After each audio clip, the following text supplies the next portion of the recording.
summarize what we did from the beginning. The rest of you will try to catch up as much as you can. Page 72 in this book? Yeah. Okay, we are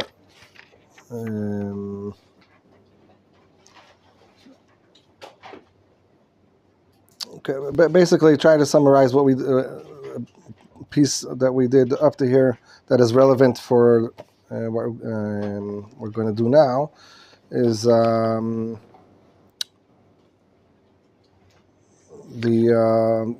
dialogue here between the king of Kuzar and the rabbi. So the king of Kuzar is expecting to hear a universal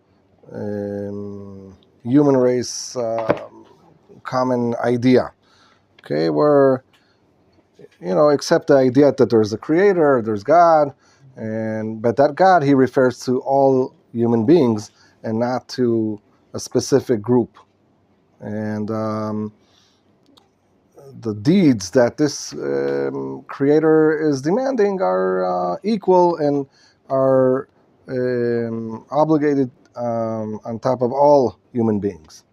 But instead, the rabbi is telling him exactly the opposite. He's saying, no, there's an elite group, okay, exactly what all the anti-Semitics are blaming us and accusing us of, okay, he's like justifying it. He's saying, yeah, the creator only approached us, he only gave us, meaning us, the Jewish people, Am Yisrael, the manual of what to do, when to do, where to do, how to do.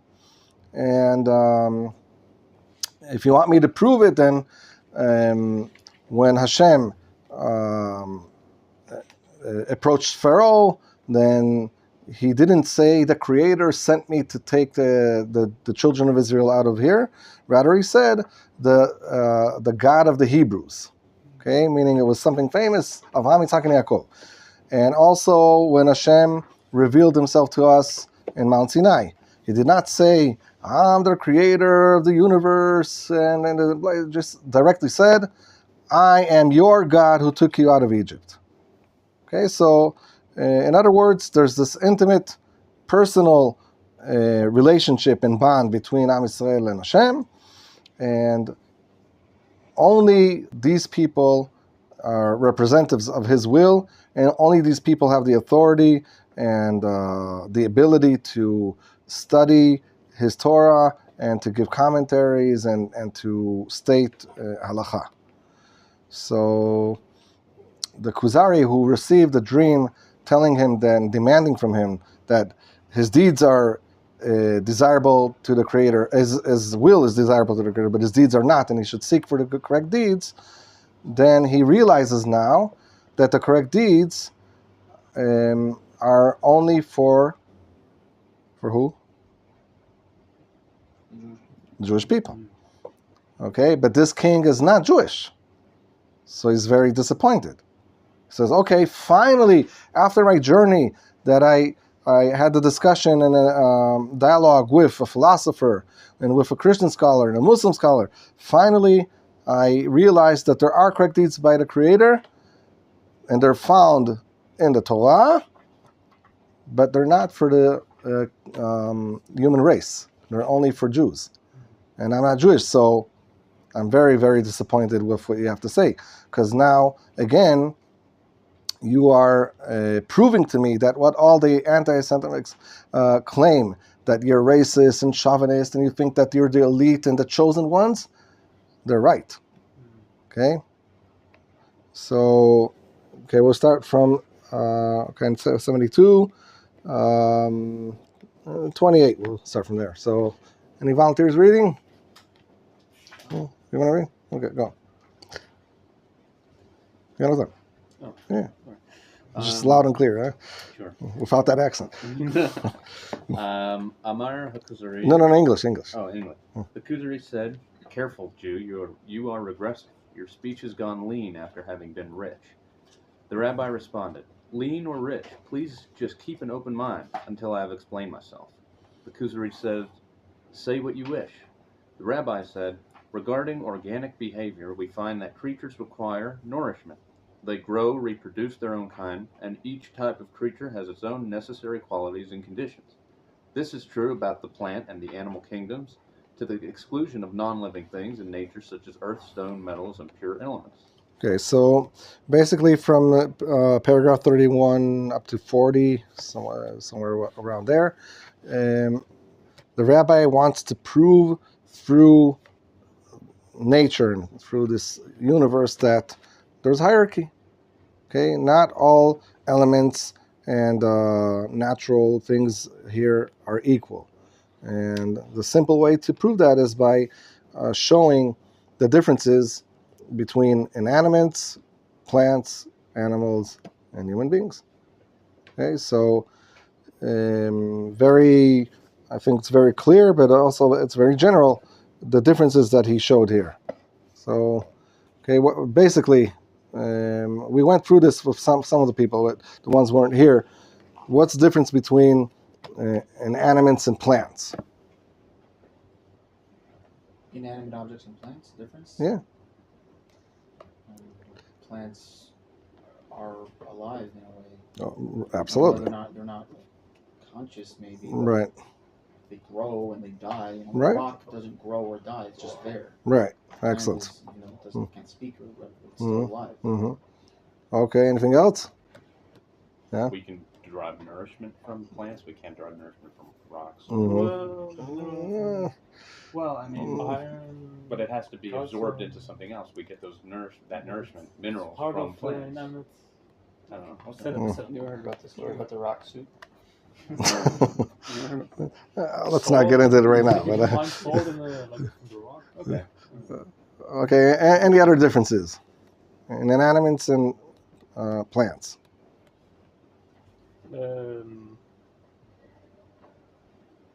Okay, we said they can. Yeah. Plants need sun and water. Okay. To grow. Mm-hmm. One other thing, okay, they can reproduce. Okay, okay, that's important. All right, between plants and animals, no difference. Well, animals have freedom of movement more than plants. Mm-hmm. They have brains. They can, they also reproduce, I guess. Yeah. Any other ideas? Animals, plants. I guess animals can interact, and plants could too. Well, they can, Mm-hmm. They move. Yeah, that you mentioned. Sorry. Yeah. Okay. They eat. They use their mouths to eat. I can hear. They eat. well, They certain eat. plants. Well, plants, they don't They're eat, but they're they. carnivorous plants. I mean, they literally eat. Yeah. They can communicate with each other. Okay. They have bread. Huh? They have bread. Animal have bread. Brain. Yeah. Okay. All right. And between animals and human beings. Human beings can speak, Mm-hmm. can be self-aware, Mm-hmm. can act against their primal nature. Mm-hmm. An animal just goes with its instinct. A human Right. being can stop itself. Okay. Very good. We have the ability to choose from right from wrong. Okay. That's the key. Okay. That's the key. Because according to science or whatever, then they would claim that the difference between human beings and animals is IQ. Okay. Right, they say that dolphins are like just as smarter than humans or something. Yeah, Brains. right. Okay, and that's I mentioned this before, but as a joke that like a professor says, animals and human beings, the only difference between them is the IQ. So okay, we will answer them. Huh? I took a course in evolution. That's exactly what he said. Okay, so we want to give him credit. We want to compliment him, and we'll say, yeah, we want to compliment you that you're smarter than a dog. Okay, and I guess he won't take it as a compliment, right? Okay, so and why? Because that is not the difference. That's not how to distinguish man from animals. Okay, and what you just said before, okay, a minute ago, your name again? Mikhail said, and also Yonatan, free will, okay? Free will, morality, okay? Don't blame a lion for being cruel that he hunted a deer, right? If a human being did something wrong, then you misbehaved. You are wrong. That was an evil act, or whatever. Guess we didn't see a dog commit suicide because of a broken heart, right? Huh? No? Okay. You didn't see a cat, witnessed another cat being run over, now is sad and upset and going to the funeral, right? And Am Yisrael, for instance, you might not even know the person, if it's a soldier or whatever, who was wounded or killed, and you feel sorry, because it's part of your nation. Okay, so it's a total different level and category. Okay, all right, go on. Where am I, 32? 33. The rabbi said, and regarding animal behavior, all animals share the same life force, which provides them with mobility, natural instincts, traits, senses, the ability to process information, desires, and the like. The Kuzari said, this is also well known and irrefutable. The rabbi continued, and regarding intelligent behavior, the human being is distinguished from all other animals. Man's higher intellect requires of him more refined behavior, the establishment of civilizations, the exercising of social justice, than other forms of conduct and etiquette. The Kuzari says... So here, as we mentioned, it's not only the intellect, but the human being is social. So the human being is not... does not satisfy just with living on his own, rather community, city or state, nation, okay, and the ability to live as a nation, with all these rules and decisions that are taken and changes or change of lifestyle, change of plans, whatever. Okay, all these things, as a nation, is also emphasizing the differences of human beings from animals. Okay. The Kuzari said that is also true. The rabbi asked, and what level do you think ranks above the human? The Kuzari said, the level of the great wise man. Okay, so for the Kuzari, he didn't understand that the rabbi is seeking for a different category than human beings. Okay, and for him, the wise people, the philosophers, are the elite of the elite, and so for him, that was considered a different, a higher level than ordinary human beings. Okay. The rabbi said, I only wish to classify levels between things which are fundamentally different, such as inorganic matter versus plant life and human beings versus animals. But to classify within the same type by drawing distinctions between those with more and those with less is unproductive. Those types of classifications do not examine traits which fundamentally define the level, and so cannot be considered true distinctions. So is that clear? No? So basically what he's saying is that, for instance, if you take two horses, okay, one is a race horse and one is just a horse. I don't know. You can't say that this horse is not a horse anymore because he's a racehorse and he runs faster from the other one.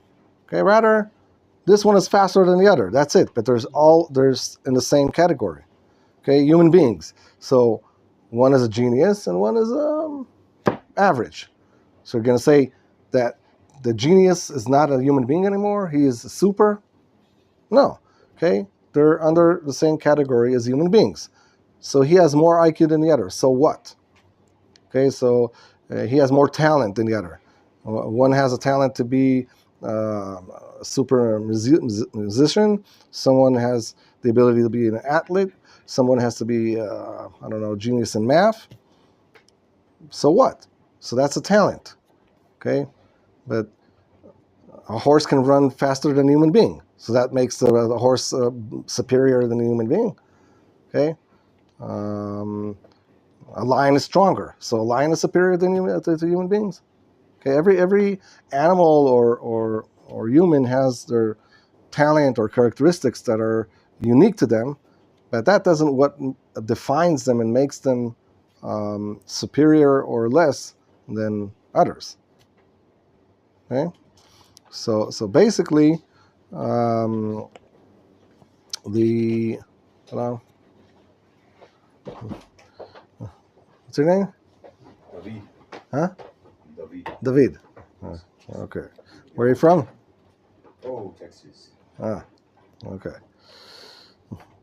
Well, if you're somewhere else, then we would consider not letting you in. But, okay. So, okay, that understood? Yeah. All right. It's 40. Kuzari said, if so, then there's no physical creature on a higher level than a human being. Okay. So first of all, the king wanted to prove that there's a hierarchy in reality. Did he succeed to prove that? Yes. Yes or no? Yes. Yes. Okay, but what was his ultimate point? He wanted to prove what? What did the rabbi want to prove to the king of Kuzari? Something about human beings. He wanted to prove that Israel are above the nations, right? That Israel are above the ordinary human beings. Up to this point, did he prove it? No. Okay, he just proved that in reality there's hierarchy and that the human beings are on top of the rest of reality. So first of all, that's good, okay? But that's not enough. Okay, so this is where, in this paragraph, where he wants to prove that point. Okay, 41. The rabbi said, but let us say that we could find a Superman who could walk through fire unscathed, who could go without food and not starve, who could radiate from his face such a bright aura that an eye could not look directly at it, and who would never become ill or weak. And when this Superman will have accomplished his purpose in life, he would die of his own accord at a set time, like someone who lies down on his bed and goes to sleep. And right before his death, this person would know everything that happened in the past and all that will transpire in the future. Would you not agree that this person occupies a separate level from the rest of mankind? The Kuzari said, Hold on. So, first of all, who is he talking to about? Moshe Rabbeinu. All right. Again, what did the rabbi want to prove? That Israel is above the nations. Okay. Did he prove it here? Why not? Because even if he's talking about this kind of person does exist, he's only talking about one person, not the whole nation. Excellent. All right. You understand the point? Okay. That's a question that should have been asked, although through the book, through this dialogue, you see that the king of Kuzari is not asking that question. Okay, so it's a question that we should ask, and we have an answer on the second essay of this book. Okay, and so if you want to see the answer for that question, wait, the question's clear? Should we repeat the question? Yes or no? Yes. Yes. Okay. The rabbi wanted to prove that Am Yisrael are superior to, right, above all nations. Yes or no? Okay. So first he started by proving that the human beings are on top of the rest of the reality, right? That he proved. Yes or no? Yes. Yes. Okay. Next step is he wants to show that Am Yisrael are on top. Chaim. But, so, in order to prove that, he demonstrated through one individual, Moshe Rabbeinu. Okay, Moshe Rabbeinu has these supernatural abilities. He doesn't need food, liquid, can go through fire. He knows the past, the future. Fine. He proved to me that there's one individual in Am Yisrael who's Superman. How does that prove to me that the rest of the nation are like that as well? Okay? So, I want you all to open up on the second essay on page 219.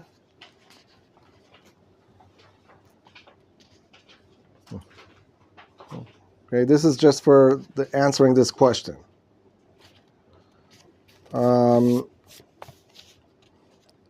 Okay, the beginning of this paragraph is talking about the greatness of the Son and then also the greatness of the Torah.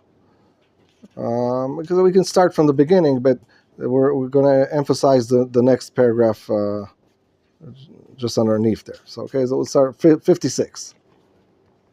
Yonatan, Rabbi said.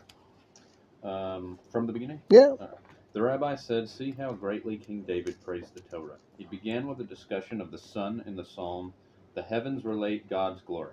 He recounted the sun's encompassing light, its purity, its straight course, and its visible beauty.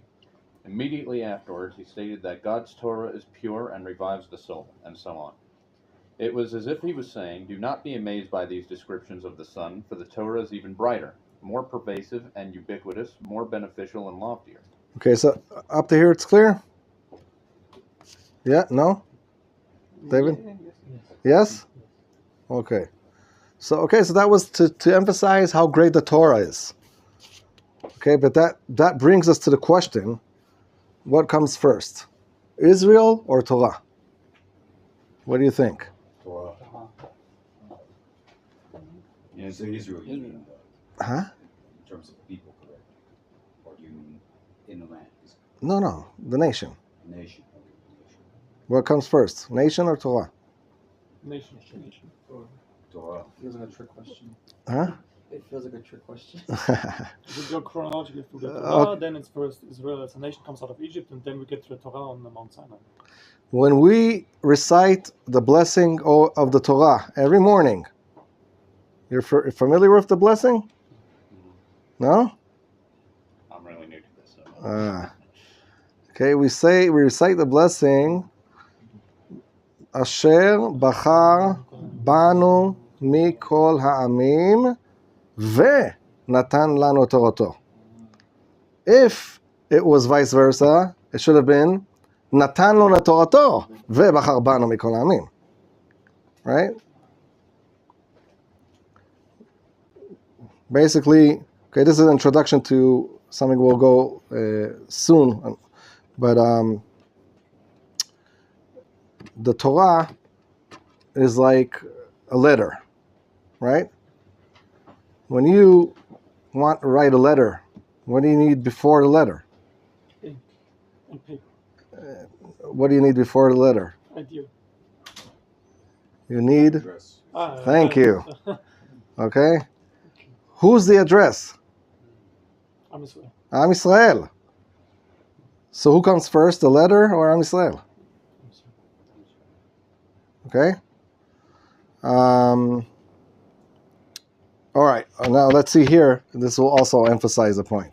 And this is also going to answer the question how in our essay, in the first essay, the rabbi answered that all Am Yisrael are on that same supernatural level.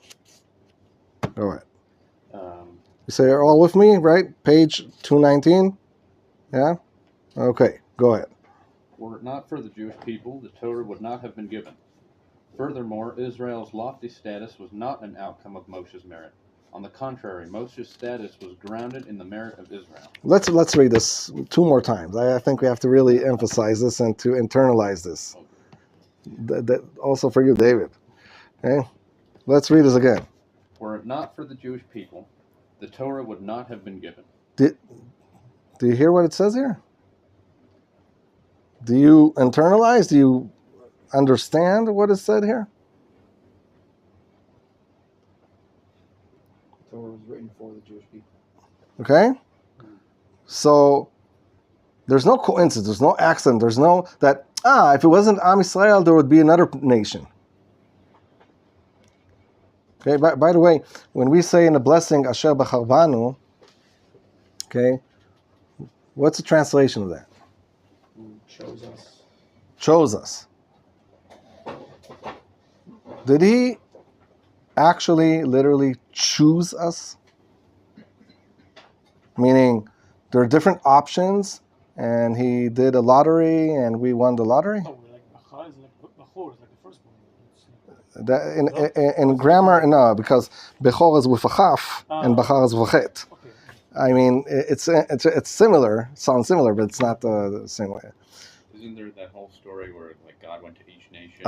Okay, so that's a midrash. Okay, midrash is not necessarily a true story.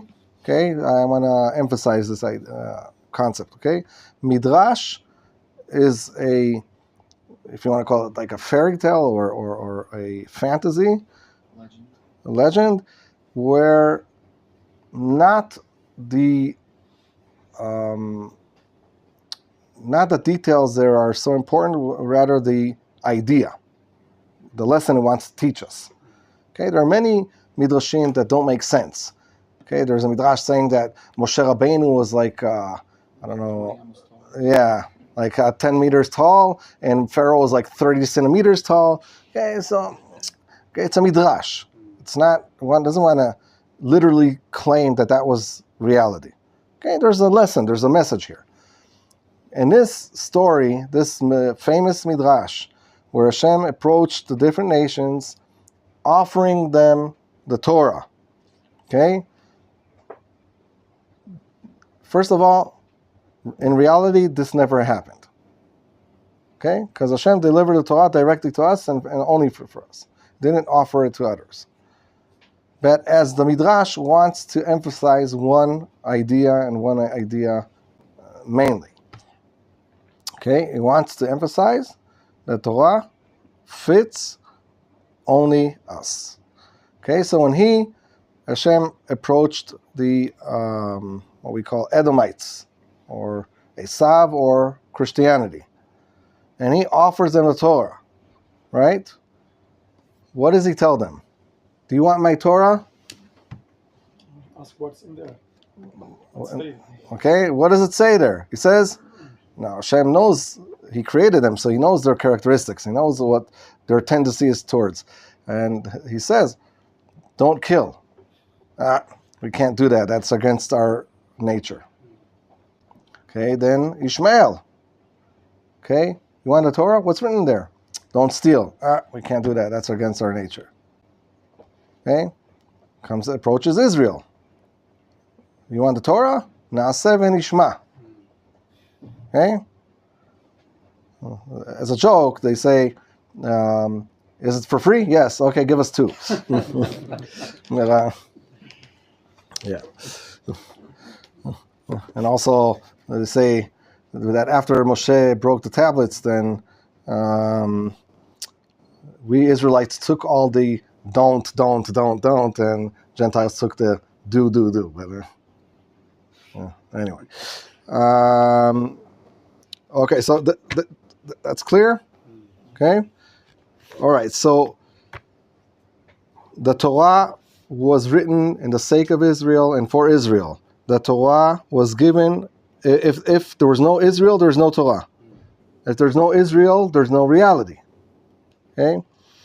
And Moshe Rabbeinu, as the Rabbi demonstrated his abilities before, those abilities, it's true that Moshe Rabbeinu is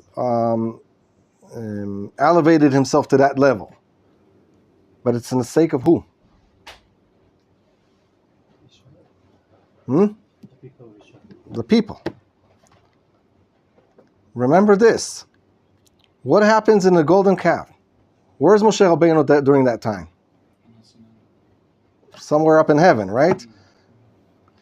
He had the best chavruta in the world, right? Right? Receiving all the secrets and all the commentaries on all the whole Torah, right? But in the meantime, this is all given for the people.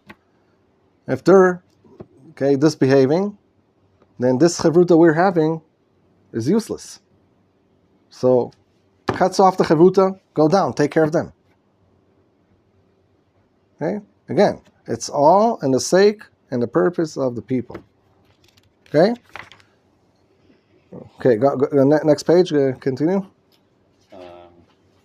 God's love. 220. Oh, yeah. Hmm. God's love could not emanate without a multitude of the descendants of Abraham, Yitzchak, and Yaakov, present to receive it. God merely chose Moshe as the vehicle to bring his goodness to the people. We are therefore not called the nation of Moshe, but rather the nation of God, as it says, these are the people of God and the people of the God of Abraham. Right. Okay, we can go back to our page in 74, yeah. But, okay, so that's the answer to our question. Does it answer it? Yes or no? What was the Yes. question again? Huh? What was the question again? The question was, if the rabbi wants to prove that Am Yisrael are above the rest of the nations, why did he give the proof through Moshe Rabbeinu? Okay, it's one individual. Rabbeinu was just a conduit, vehicle. Okay, so it's just a representative of that nation. So all his abilities are derived from the nation, not And for the nation. and for the nation. Absolutely. The Talmud also discusses the idea that Ezra, heard of Ezra?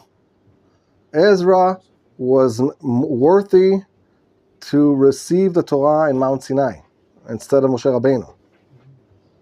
But since Moshe Rabbeinu came first, okay, chronically, then he's the one who received it. But basically, Ezra was worthy of receiving the Torah. So, okay, one thing is, okay, Ezra show how big Ezra was. But secondly, what does it want to show? That suppose there was no Moshe Rabbeinu, then we wouldn't receive the Torah? Or would we? According to what we just said. We would. We would. Just, yeah, of course. 1,000 years later. I'm not even talking about the timetable, but just the idea that, okay, if there's no Moshe Rabbeinu, then there's going to be somebody else.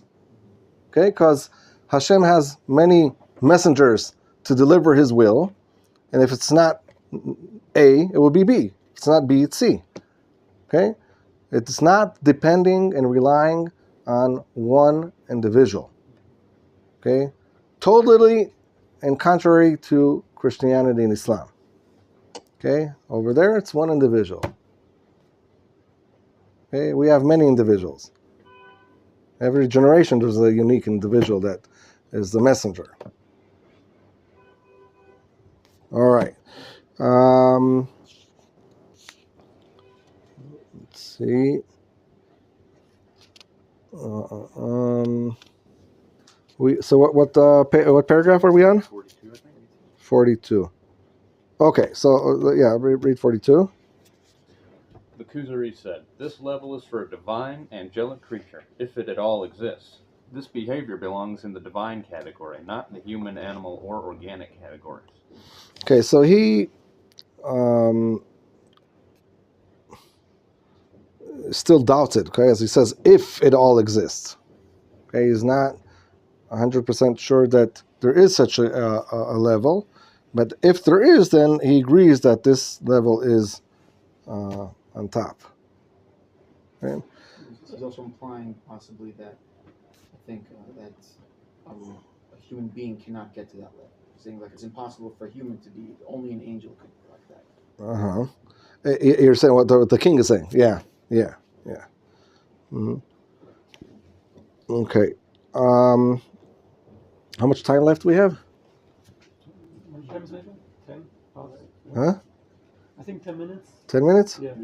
I see. All right. So sure if I have copies of this, but if not, then I'll have to read to you and translate.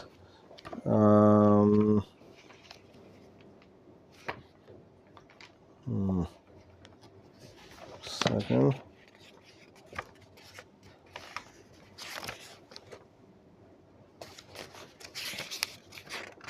Okay.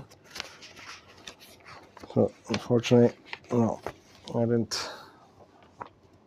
It's hard to find them also. But, okay, so basically, I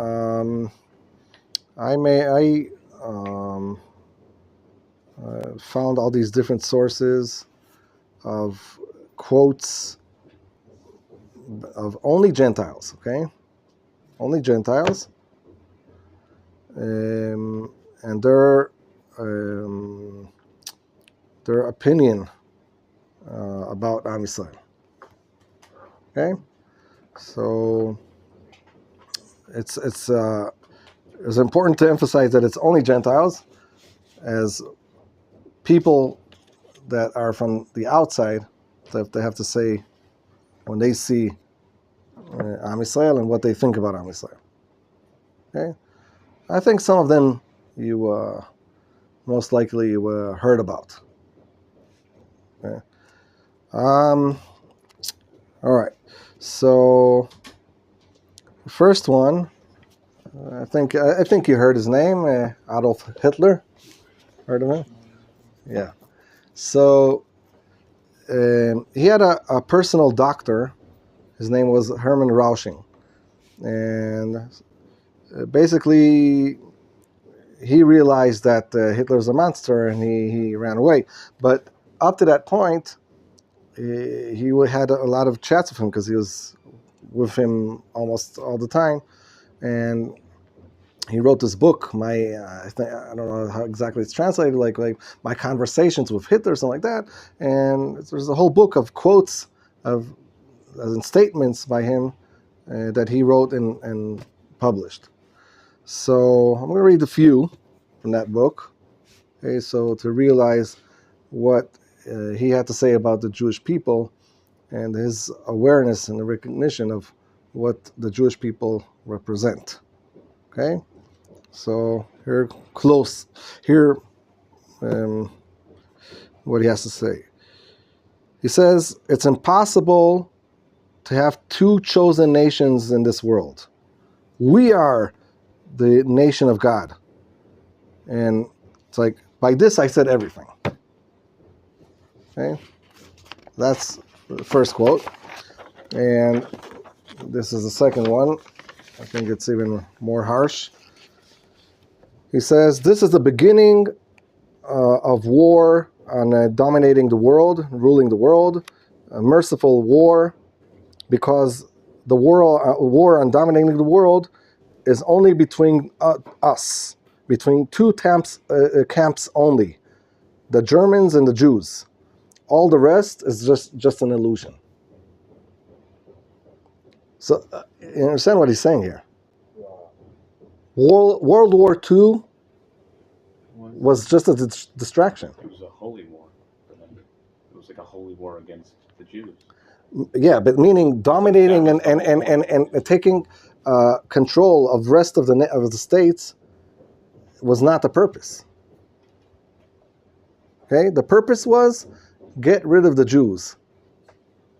Why?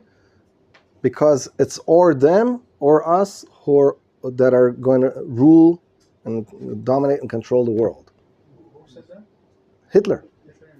He's basically spelling out the ideology of Amalek. That's Yeah. what Amalek is. Yeah. Now, why I think this is special is that with his pure wickedness, with his pure hate, he was able to recognize what the Jew truly and purely is. What his ability is, what is his role. Okay?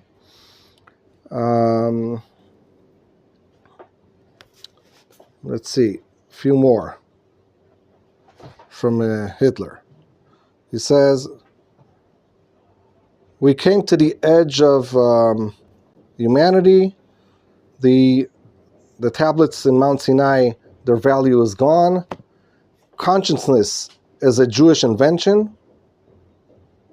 A man must feel disbelief towards the spirit of consciousness and give trust in his instincts.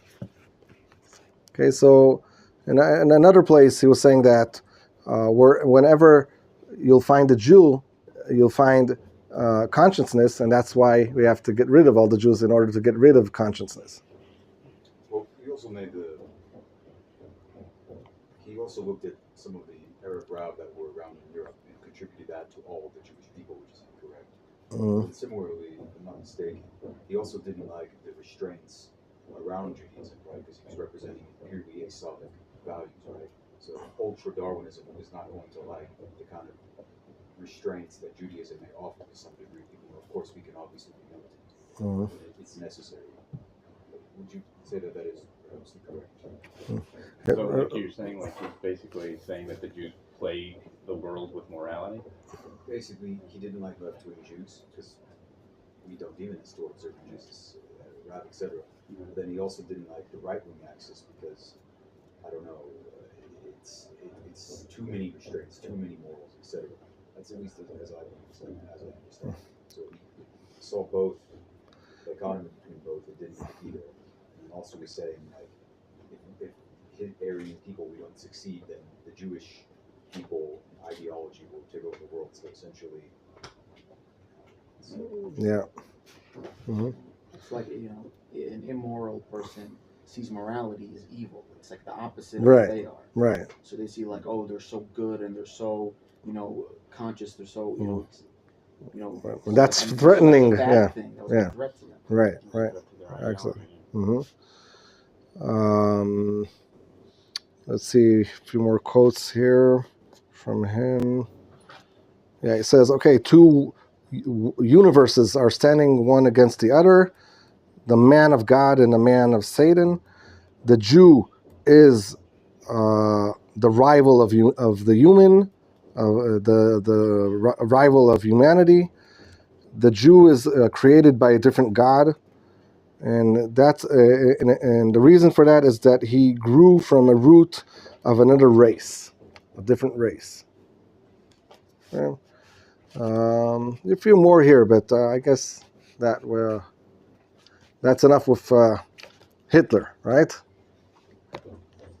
Okay, but again, showing that he realized what Jewish people are and what their power, their ability, okay. Okay, so it's time. Okay, so next week we'll continue with this quotes from different Gentiles. Okay, just remind you that that's.